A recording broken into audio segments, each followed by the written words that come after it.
poisoned at work. Now, what truck driving job wouldn't be complete without the odd casual poisoning? It's happened to me 3 times. Tell you about the first one. Would have been about 25 years ago now. I was working for Australian Air Express in Canberra at the airport. And before loading, you got to sort through your freight.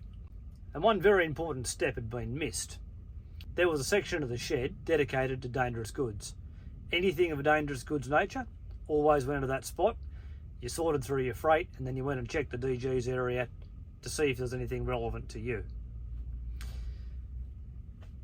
Anyway, this day, I'm sorting through freight and I get down to the bottom of one of our cages and pick this box up and it's dripping.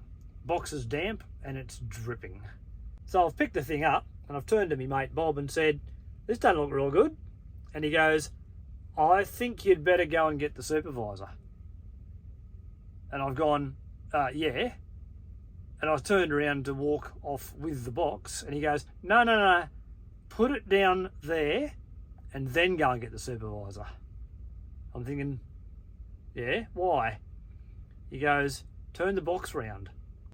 Now, DG consignments have very strict rules on the way they're packed and the way they're signed or stickered. This box had a sticker on one side only, nothing top, nothing bottom, and only one of the 4 sides. Unfortunately for me, that sticker was pointing away from me. So what I didn't realise is it had the distinctive skull and crossbones poison sign on it. Yeah, this morning's turned into crap. So I've put the box back in its cage, gone and got the supervisor. He's come out, looked at it and went, that's not good. He's gone back into the office and rung emergency services for the airport.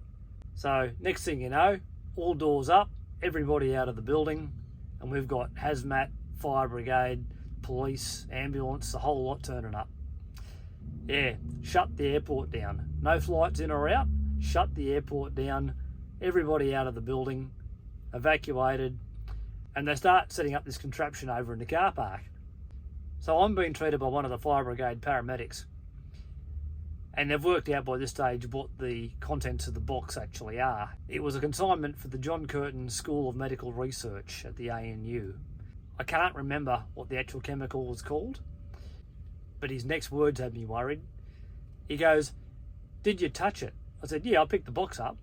He goes, "No, did you touch where it was wet?" I said, "Yeah, I picked the box up, it was damp and it was dripping."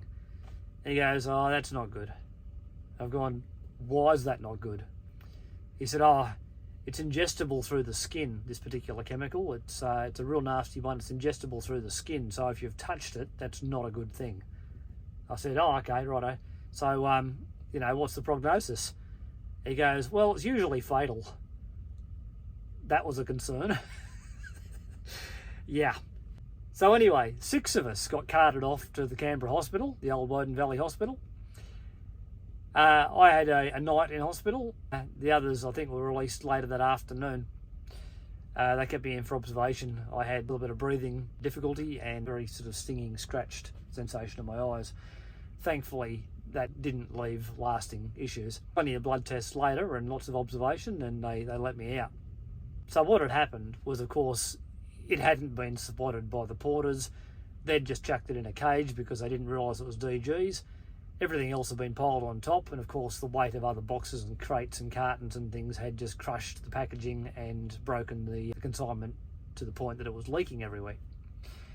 Not ideal. So the funniest part of the story was they had us strip down to our underwear, and from memory a bit less than that, and take our turns in a hazmat shower, which is a fantastic little contraption that the fellow was setting up earlier on. Sort of fires water at you from every angle, and I mean every angle. Most of the time people go through them in hazmat suits, but of course we were exposed in our regular clothing, so our clothing got confiscated. Everything went to Total Care Industrial Laundry. Had to go through the shower, and the funniest part was the news crews had turned up by this stage, so a couple of firemen had to stand there holding a sheet up to try and protect us from the news crews, or else it would have been everything on display. And I can tell you what, it's not real warm first thing in the morning down in Canberra, so it wouldn't have been much of a show for anybody. But the worst bit of the whole deal, having got out of hospital, having got my clothes back about a week later, Everything was great, except for my shoes. I was wearing the best shoes ever made, Dunlop KT26s. Unfortunately, you can't buy them anymore, they've stopped making them. I still have a pair at home.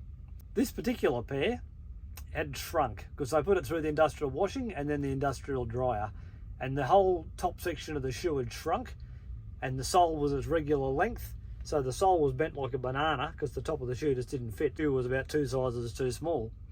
And they never even reimbursed me for new shoes.